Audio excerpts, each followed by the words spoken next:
Looking forward to talking to all of you. This is an area with a lot of new technology. It's difficult to get really good information on this. So you may see some numbers here that differ from what you know, and neither one of them may be correct. Depends upon who you ask these days. So let me get started. I'm going to talk about ways to get IoT data to the cloud. So we're talking about generally small amounts of data and going larger distances most of the time. We'll be looking at a lot of new technologies, but comparing them to some existing ones, looking at their trade-offs and some examples of how they're used. In particular, we'll be looking at LoRa, Sigfox, LTE-M, NB-IoT, Zigbee obviously is old, and Bluetooth LE mesh. Now, just to get started, there's 3 different ways you can get data to the cloud from an IoT device. What people like the best is going directly. Your device talks directly to the internet. There's nothing in between. A cell phone does that. Very often, you don't have the power to do that. It takes a good amount of power to power a cellular modem. So you often have a gateway. A gateway, for example, a Wi-Fi device. Wi-Fi is a gateway. And then for some devices, they don't even have enough power to do that. For example, if you've got a wearable device, it may only have Bluetooth on it. It can transmit a few feet, and it'll transmit to a cell phone, and the cell phone is the gateway. So, so I've already talked about this slide, but I'll fill in a little more.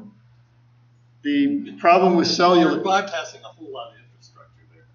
Yeah, I'm not going to go into a lot of details on this, just to brush the surface. So there's a lot of, there's high power required if you're going to be going directly to the cloud. If you only have a small amount of data, it's rather expensive. It is obviously used in automotive and consumer devices. For a network with a lot of devices, this may not be the best way to go. When you use a gateway, the downside of this is for a consumer device, it's not so great. That means you have to sell the consumer the gateway as well as the device, unless they're using Wi-Fi, for example, but I put Wi-Fi in the other category. It's used for things like home security. Enterprises use it a lot. One advantage for an enterprise is they don't have to connect to their own internal network, which they're usually trying to keep very private. And then the sensor connected through a cell phone obviously is really good for low power. So a small, portable, wearable device, this is a really good option. As long as it's near the cell phone. If it's sitting stationary in your house, it may not be near the cell phone. But it's used a lot in consumer devices and not as much in enterprise. So for the new technologies, one of the biggest things that people are looking for is the distance. Right now, if you've got a low-power device, you're having trouble even getting it to go 100 feet. Getting to a gateway is a problem. So it would be nice if you didn't have to supply that gateway to every place you put it. So what we're going to talk about is new technologies that get a low-power device a long distance. Data rates are usually fairly low. Sometimes you're only sending a few samples a day. Now, and even if it's a few hundred samples or thousands of samples, it's very low data rates. And these devices are generally battery operated, so power is always going to be a problem. So the only thing we got as an advantage here is the rate. You're always trading off the distance, the data rate, and the power consumption. Because we have low data rate, something can work well here. And of course, cost is important. We'll talk about that. And I just want to repeat down here that the information about emerging technologies can be not so well known. So I'm sure there'll be some questions about some of the things they say. So here are some new technologies that will connect IoT devices. We'll talk about the ones in green. The ones in black, N-Wave and Z-Wave, I don't think they're going to become mainstream. I think it's already been decided that they're not going to be current products, or not going to get traction. At least that's my opinion. And I'd like to talk about some of the trade-offs. We've already talked about data rate, the distance, the battery size, and cost. Licensed versus unlicensed is important. Whether the carrier deploys or the customer deploys, how mature the technology is. And there's a lot of other things over here in black that I don't think I'll get time to talk about, at least not very much. So here's a comparison of these standards with Zigbee over on the side, just as something that's, it's been used in this field for a long time, so it's good to compare. So you see that LTE-M, well, in fact, all of these go long distance, except for, of course, Bluetooth LE mesh. Bluetooth LE mesh has the same characteristics as Bluetooth as far as power and distance, except that if you put it in a mesh, you can go long distance if you have a large mesh. Now, all these technologies claim they go 50 kilometers. This is in ideal conditions. In actual use, you probably won't get that. In fact, in cities, they claim more like 2 to 5 or 10 kilometers. So it's a whole lot better than Bluetooth, but you got to take with a grain of salt the numbers that the manufacturers give you. There's some interesting things about the data rates. Bluetooth LEM, Bluetooth LTE, LTE-M claims 1 megabit per second. If you took that rate, you'd be using up all the bandwidth. There wouldn't be any other devices operating at the same time. So it's not really the rate you're going to use. Same thing with NB-IoT. Not really going to be running at 250 kilohertz. Sigfox actually has a maximum of 300 bits per second. And that sounds really low compared to most things we're familiar with. But for these IoT devices, that gets you can send a lot of data in a day. That's all. A lot of data. I think you can approach a gigabyte in a day. LoRa has a more modest, Bluetooth LE mesh, modest, and Zigbee. And then I'll talk to you about what public and private is. You'll notice the LTE-M and NB-IoT are very similar. Sigfox and LoRa are very similar with some notable differences. Yeah? Is there another name for NB-IoT? Because I'm not familiar with it. Yes. Let's see. I brought my expert, my VP of Engineering. John, what's the other term for that? It's a cellular standard part of LTE. Oh. And the LTE narrowband. Oh, it's an LTE variant. Yeah, okay. Yeah, I'm going to go into some details about each one, but I want to do a comparison first. So I'm very surprised you don't have Wi-Fi on the list. I'm going to compare Wi-Fi a little later on. Yeah, it's an interesting one to compare. I have a question. Yeah. So for video IoT devices, would you consider 250 kilobits per second too much, too low, or? You're going to have a hard time sending live video at 250 Say it's kilobits. compressed. Even compressed. That's not full frame, 30 frames a second. You'd have this is definitely not intended for video. So it's even not really intended for audio. So you could do audio on some of these.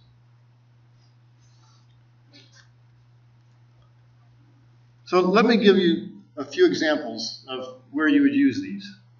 Let's take a small wearable device. It's going to send data to the cloud every minute. It's fairly often. And you want the battery to last a long time. You don't want to recharge it every day, so it's going to last several weeks. There's a lot of cases where people have devices like this. If you could use all of these technologies, Bluetooth LE mesh could work, but it's not going to go direct to the cloud, so I'm already violating that. Zigbee, again, it needs a gateway.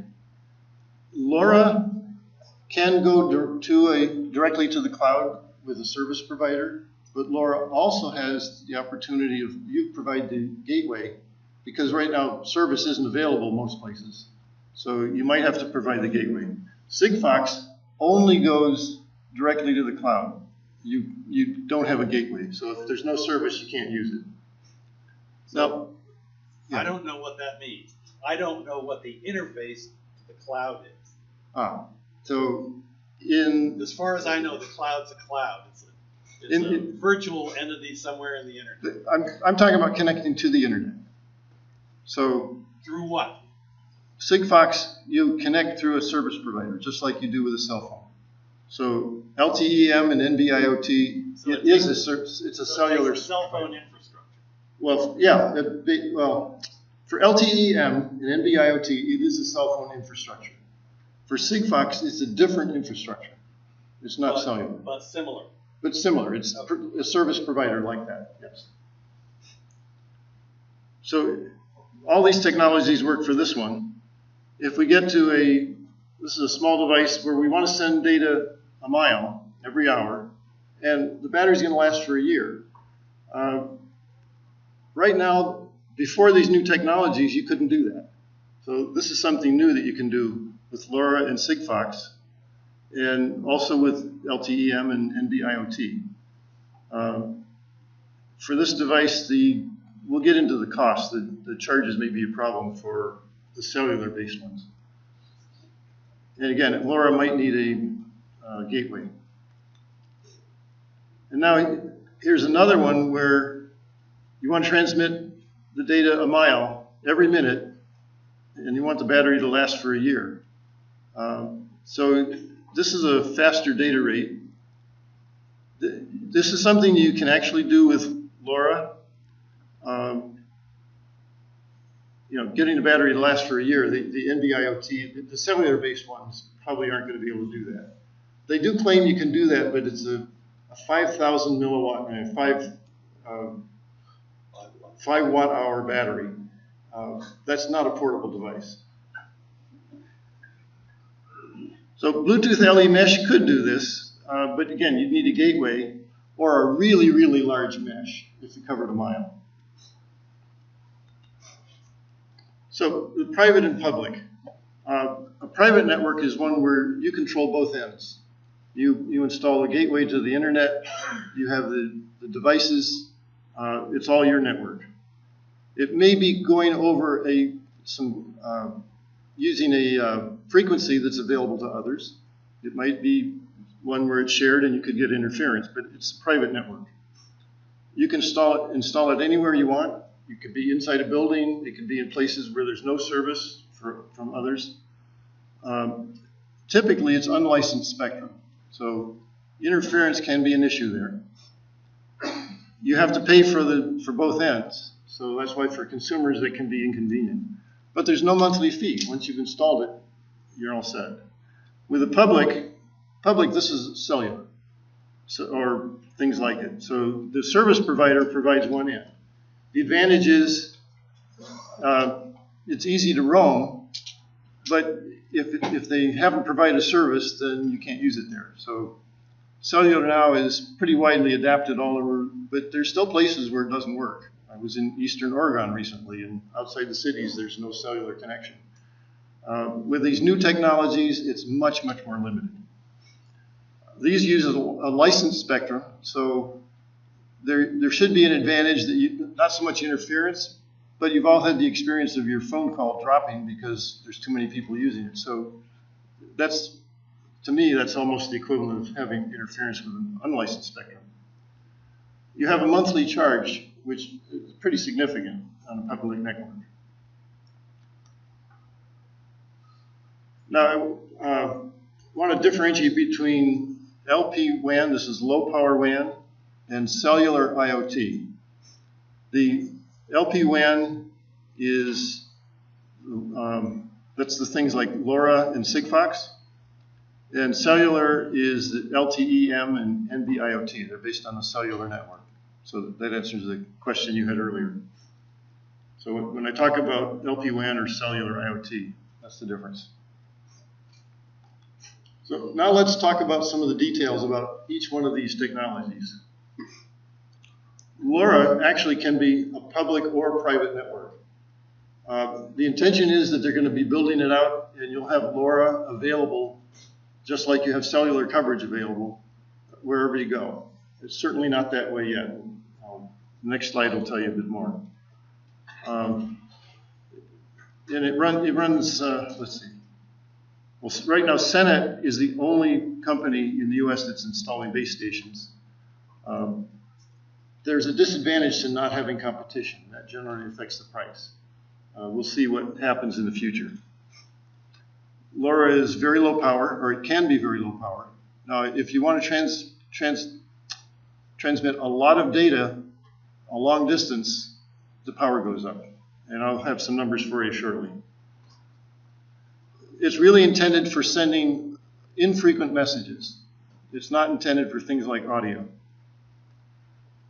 It has an advantage that you can send data both directions. So if you have a device that's periodically sending data, you may want to tell it to send the data at a different rate, or to send different data, or some kind of information for that device. You can send that data to the device as well as having the device send you data. That's bidirectional. It's in the unlicensed band, different bands worldwide. The cost for a gateway itself is fairly expensive, but for the monthly service, right now it's under $1 a month, and potentially could be well under $1 a month. Is that per device, or is that just? Yeah. How many stations can you put on a gateway? I'm not sure. John, do you know the answer to that? How many stations you could have on a gateway? Lots. It's data rate limited. Okay, yeah, so if one of them is running it at the full bandwidth, then you could only have one. If they're running at really, really low rates, you can have a very large number. I don't know what the maximum would be.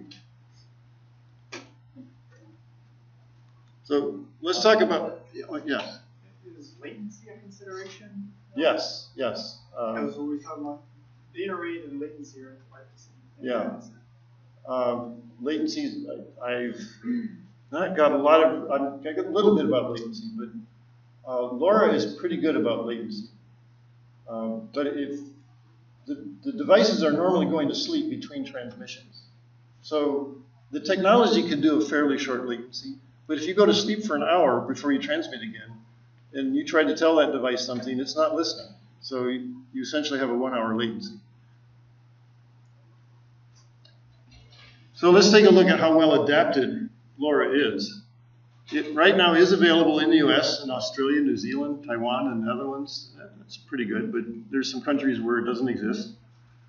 It's being used largely by enterprises where they handle both ends. They like it because it doesn't get into their networks. And it's very cost effective for a large number of devices. It's used in things like parking. There's some devices here that are tracking parking and desk utilization, just detecting if someone's at the desk. Just some examples. That's 1 bit per device. Well, one device is... No, the desk utilization is occupied or not occupied. That's 1 bit. Yeah. It doesn't have to send much data, exactly. Yeah. Now, one transmission is going to be more than 1 bit. Sure, it has to identify itself. Yeah. Do you provide anti-collision? So two messages are right at the same time. Tell them what to do. John, do you know? I believe it's got that covered. What about collisions? Is there collision avoidance when 2 devices transmit? It's actually a spread system, so it actually works really well. Okay, so it spread spectrum and handles collisions very well. So LoRa's gotten pretty good availability, and it looks very attractive as far as becoming a standard. Sigfox is really a competitor to LoRa. It's only available as a public network. Now, it's not cellular. This is a public network that's being set up outside of cellular, as we mentioned. It's also low power, very low power. it handles only low data rates. I showed you the 300 bits per second. And again, it's good for infrequent messages, small messages. So what's a base station service radius? Well, it's theoretically can go many miles, 50 kilometers. But that all depends, not in the city. I'll talk some more about distance. And distance trade-off with speed. You cannot go bidirectional with Sigfox. So if you've got a device and you want to tell it how to send the data, Sigfox is not a good solution for you. The base stations are more expensive than LoRa, but since the service provider is installing them, that's not really a big deal. It's using the same unlicensed band as LoRa. The modules, now when I say $3 for a module, this is the module that goes into a device. So if you're selling devices to a consumer, it adds $3 to the device, or more than $3. There's a range in prices. If you get down to the $3 range, that's pretty inexpensive. And the cost can be $1.50 per year. That's pretty inexpensive. Now, and up, there's a wide variety here. Pricing is all over the map right now on all of these. $3 include the battery? No, that $3 is just the RF module. Doesn't include the sensor, the battery, the processor, the enclosure, any of that stuff. Can you clarify what you mean by unidirectional only, so you Yeah. don't get that knowledge even? Unidirectional means it only sends data. It doesn't You receive. don't get that knowledge. Meaning that That's you right. don't get confirmation if the packet I send is delivered or not. Yeah. Sean, is there any confirmation so you send the data and okay, so he says no acknowledge. If the data is not received, you don't know, or the device doesn't know that it wasn't received. When you say not cellular, do you mean that their base stations are not co-located with cell sites, or do you mean something different? They're not using the cellular frequencies. They're using unlicensed band. Or the cellular modules. Sigfox base station is not available, switch it over to cellular. Say that again? Can you have a hybrid module? Oh. Switch over between two but it's not available. Okay, so the question is, can you have a module that switches over from Sigfox to cellular when Sigfox is not available? I don't think there's any module available today that would do that, but you could put in two modules. So, but that's, putting in two modules and paying for the service for two of them would not be desirable. So that's not a very practical solution. So Sigfox doesn't have very good traction in the US, but it's based in France. It's got good European coverage. There's 21 countries, France in particular, well covered. There's a plan to put Sigfox in 100 cities, but no date given for when that'll happen. So right now, if you're putting something in the US, it's not a good idea to build using Sigfox. It's used for things like utility meters, like up here, and city light poles. Light poles are becoming an important place to collect data. Now, Bluetooth LE mesh, this is quite different. I put it in here for comparison, but if you don't have a very large mesh, it's not going to transmit very far, but the power is even lower than these others, so it's worth looking at. It's also new. Everybody's familiar with the distance Bluetooth goes, and the power that it consumes is very low. When you put it in a mesh, it's very attractive for a lot of applications.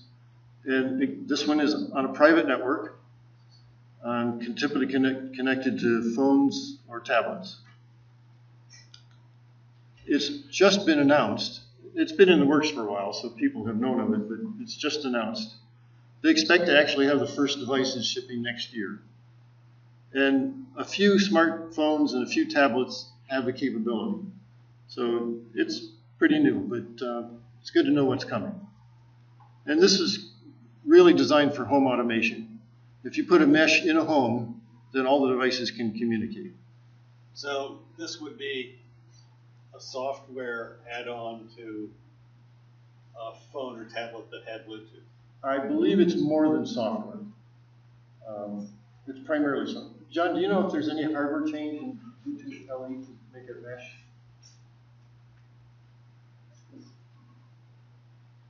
I think that it requires some hardware because they're not just able to update your phone and have it do mesh. Yeah, I think so. And so there's a little hardware involved. Your existing phone isn't going to get Bluetooth LE mesh. And now Zigbee, not as popular as Bluetooth, but it's been around a long time. Also very low power, short distance, but longer than Bluetooth or Bluetooth LE. And Zigbee can do a mesh network. It's been the way to do mesh networks for a long time. It's a private network, and the downside of Zigbee is that it's not in phones and it's not in PCs. So in a lot of cases where you want to sell a device and have something that it already can connect to, Wi-Fi, cellular, and Bluetooth, you can connect to other devices easily, but not Zigbee.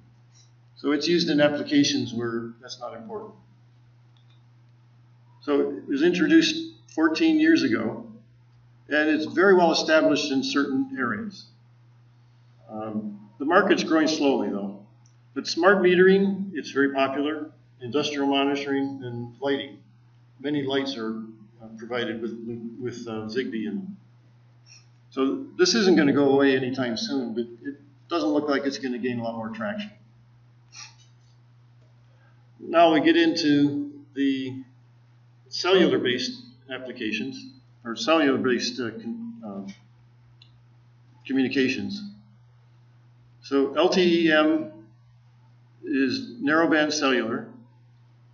It uses higher power when it's transmitting. It's not as low as the LoRa and Sigfox. But if you're sending a small amount of data, you go to sleep most of the time. And that means that the average power is quite low. And again, it's good for infrequent messages, but you can send messages pretty fast. I'll get to that in the table. LTE-M is very good for low latency. It can respond very quickly to messages to it. Now, the modules for the LTE-M are more than $10 a piece. So we're talking about more expensive modules. That's a downside.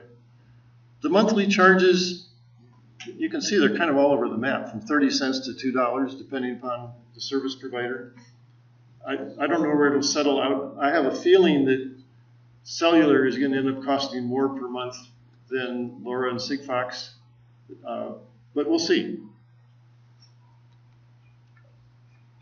Oops, wrong direction.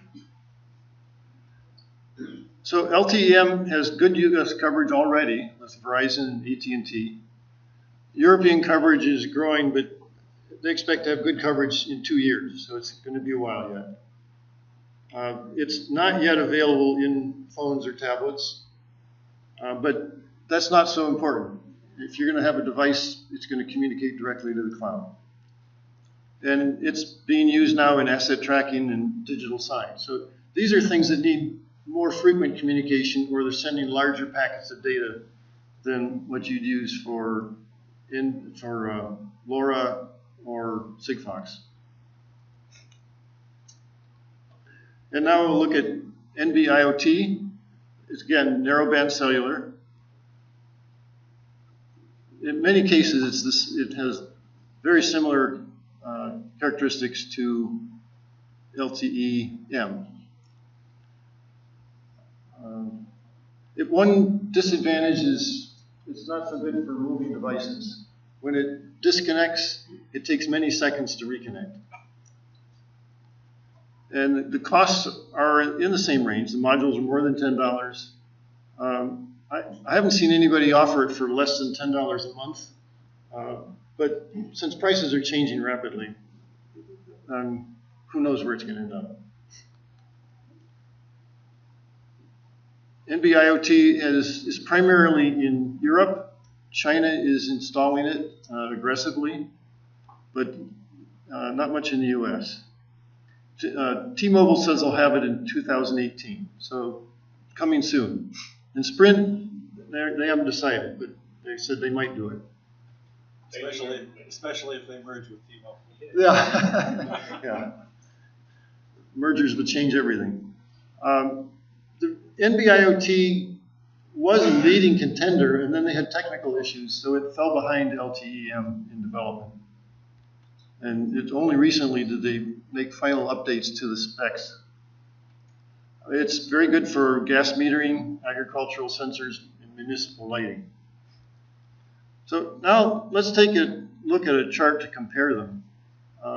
As I pointed out, oh, there's a question back here? Yeah, I have a question. So, if you're a whole manufacturer, you're not stuck with two different radios, one for narrowband and one for FDM.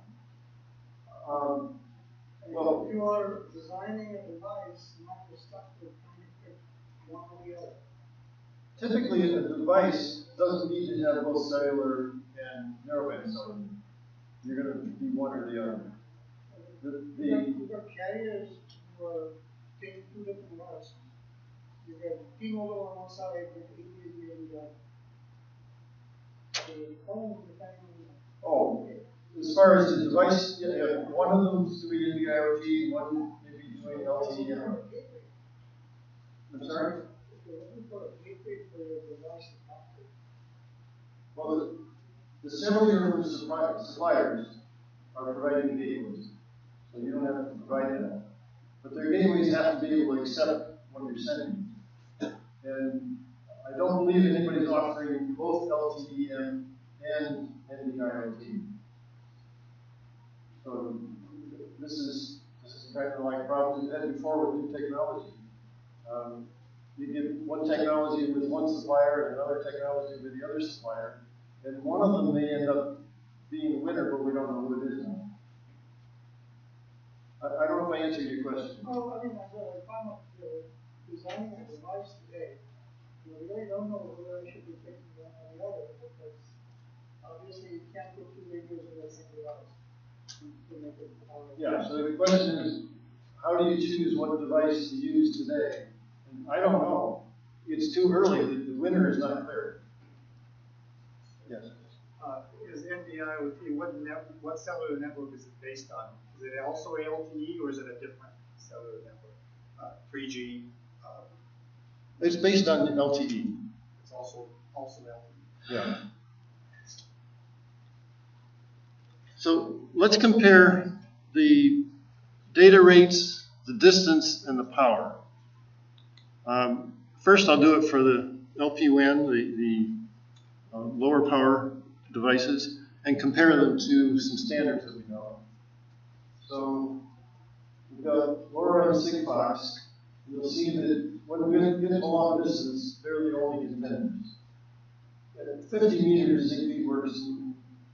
Zigbee claims 100 meters, but I wouldn't want to rely on it. And then at the larger speeds, the higher speeds, I mean, Zigbee and LoRa are left. Though LoRa isn't really intended to send data at this rate. So they claim they can do this. You can do this if you have only one device connected.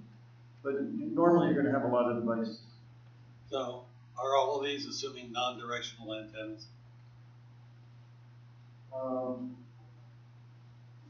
Yes, as far as the transmitters, these are IoT devices. You wouldn't normally have a directional antenna in an IoT device. If you had a fixed IoT device, you could aim it. You could. These numbers are so uncertain that going to a directional antenna may not change them very much. You know, it depends, Better answer, okay. depends on so many things. All I have to do is put it up on a pole, and it could be 10 times better. Because if it's a wearable device, putting it on a pole isn't very attractive. Put it on a check instead. I have a question about that. Yeah. The power, these are power numbers, right? The milliwatts. Yes, these are the This is milliwatts. during transmission. This is During power transmission, numbers. yes. So these numbers here are taking into account that if you send 100 bytes a day, it's off almost all the time. So it's not going to take 20 milliwatts averaged during the whole day. Yeah. That's key. And now, while it's transmitting, it may even have some periods where it shuts down. But this is, so if you were continuously transmitting, this is what the power would be. And what's the overhead for establishing the connection? Is it different between the two? I don't have data. The question is about the overhead for establishing the connection. Because they're intended for low data rates, the overhead is small, but I don't have a comparison. Yes, in the first column, especially with these kind of data rates, is there any thought given in the applications for cryptography or protecting the payload, or is it all just about payload and the low data rates up here are there any applications that are encrypting the data? Or Encrypting. So encryption is largely the responsibility of the company that's creating the device. The wireless technology has various levels of protection. If it's digital, you can't just read it directly real easily, but it's not really secure.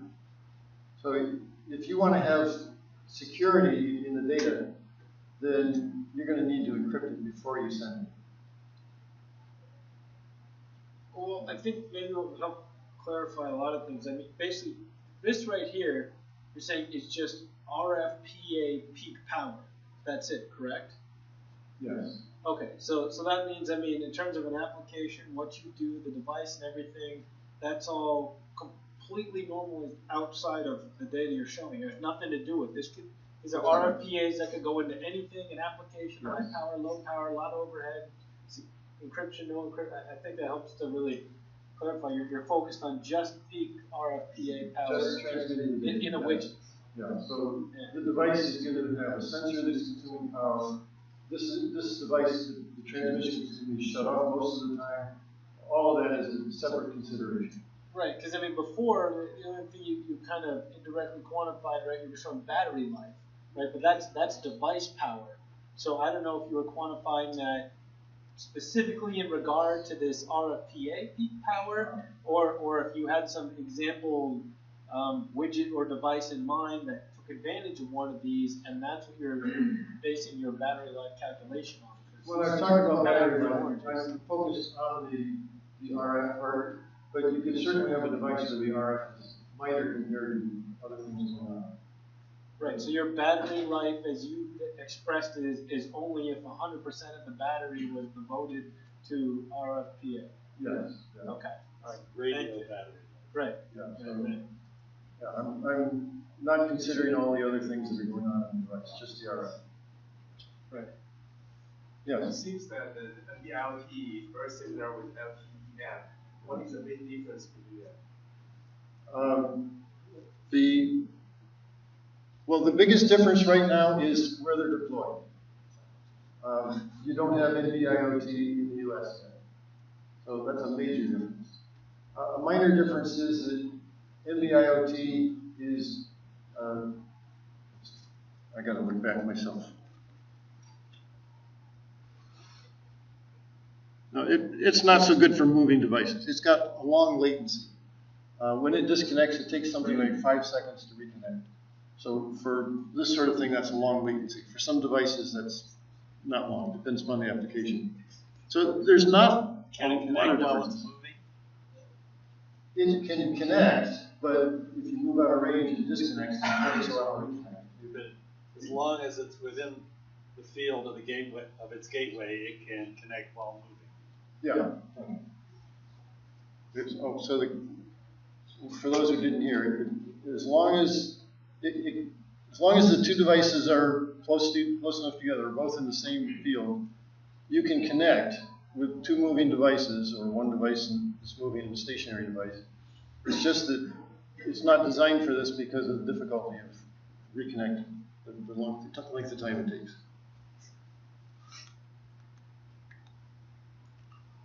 Okay, so you can see that Bluetooth LE mesh and Zigbee are really good for the low speed and medium speeds, but not very good. And Zigbee moderate distance.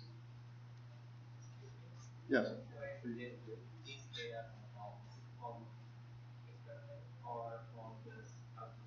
The data in this chart, this data is from a variety of sources. It's mostly from data sheets, but there's some subjectivity to it. So you can easily find another source that gives you different data. And in fact, when you're comparing data rates, this can be a little confusing because we're talking about things that are transmitting infrequently. So the powers up here at these higher rates may not be very important for these devices. This column is the important column.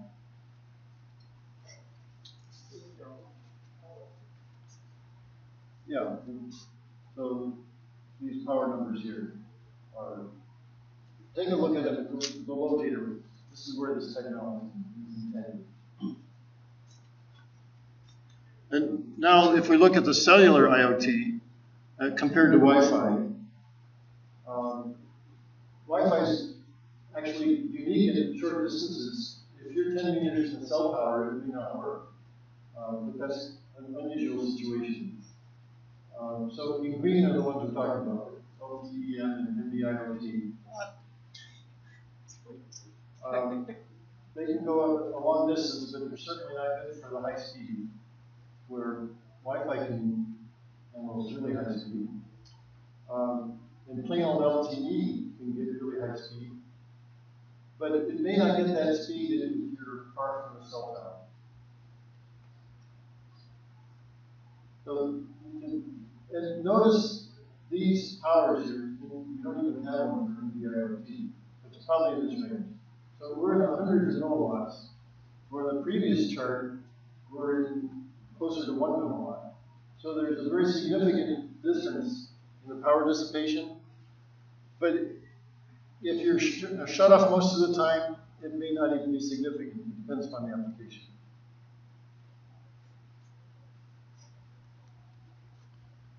And I've given you some numbers, and here's some costs for the device. But this is just the RF module that goes in the device. Bluetooth LE mesh is definitely going to be the cheapest. And the two cellular-based ones are the most expensive. And I'd like to just stay that way. I don't have infrastructure numbers for all of this. What's probably the most important is the connectivity cost. If you spend $10 for the device and you spend $1 a month, in a year you've already spent more for the connectivity. However, if you're selling the device to a consumer, he may care more about what he pays today than what he pays in a month. So it all depends. So if you've got a low duty cycle, can you put multiple devices on a single infrastructure service? I'm not sure how this is per some unit of data, like some megabyte or so, several megabytes. John, do you know how they do the charging for multiple devices? I think there's different cost structures. Some are per device, and the other is aggregated on the different. Okay. So there's a lot of different cost structures. Different service providers are going to have different costs. So it's really hard right now to talk about cost. They vary 5 to 1, going from one place to another. Is there some floor amount of transmission and power that's required just to keep connectivity to the network and stay logged in? The question is, do you need to have a certain amount of power and connectivity to stay logged in? These can be completely shut off, and they reconnect quickly. So it's not like a cell phone where if you don't continuously ping, you lose the connection. Well, Wi-Fi is not like that either. Yeah. I mean, you can't completely shut off Wi-Fi. Right. You need to maintain your association. Can't do that with Wi-Fi, yeah. Is there a question over here? Well, I was just saying that your typical, the cellular people have to charge for every billing activity. And the rule of thumb is typically about $4 or $5 a month per customer. If you have service where you've got 1,000 endpoints, that's not like 1,000 customers. They're really only one bill, so they have a whole different pricing structure. As Paul said, you know, they aggregate. Because there's the cost of the operations of the building, then there's the cost of actually using services on the network. And if you have devices that are talking very frequently, it doesn't bother the cellular network very much. So it can, in theory, give you a pretty good price. Yeah. And with software, you can make them all look like the same device. Yeah, but you may not want to do that. So if you didn't hear, the comment is that you can, the cellular providers can aggregate when there's a large number of devices and very little data. In general, what you've shown here is a solutions list once you understand what your problem is. Because as you approach a problem like this, you have mobile endpoints, and when you talk about it doesn't connect very much. If you're talking to a vending machine, that's not important. It doesn't move very much. Right? In fact, if you're talking to a vending machine, power is not really important. It's typically plugged in the wall. But the other key factor is, does the operator need to update the software on the device? When you said you can't download information to the device, that can be a serious problem. Okay, so a good comment about updating the device software. Not being able to transmit to the device means you can't update it. Even if you can't, even if LoRa says you can, or Sigfox, one of those two says you can't, you actually can. If you're going to transmit several megabytes of data, these are not good technologies for that. You could do it, but it takes a long time. Well, that's fine, but the thing is, if you have vending machines, or for that matter, agricultural pumps out in the field, you don't want to have to physically go to each one of those pumps to upgrade, if in fact you make a software update.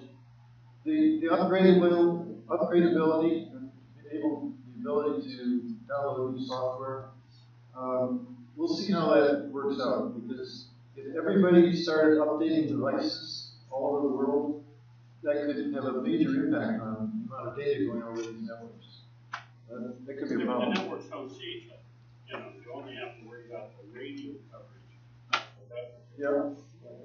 Granted, it's only in a small area, but it could be a lot of data. Okay, I'm going to, well, I'll summarize and that'll be the end. So it's not clear to me which standards are going to win or lose. But there's also room for more than one standard. I don't think out of all these that I've talked about, only one will emerge. I think several will. It's going to take probably a year or two before we find out who. So in the meantime, if you're designing devices, I guess the only thing I could recommend is plan on having the gateway as well as the endpoint, and then you don't have to worry about how well deployed they are and who wins. Okay, thank you.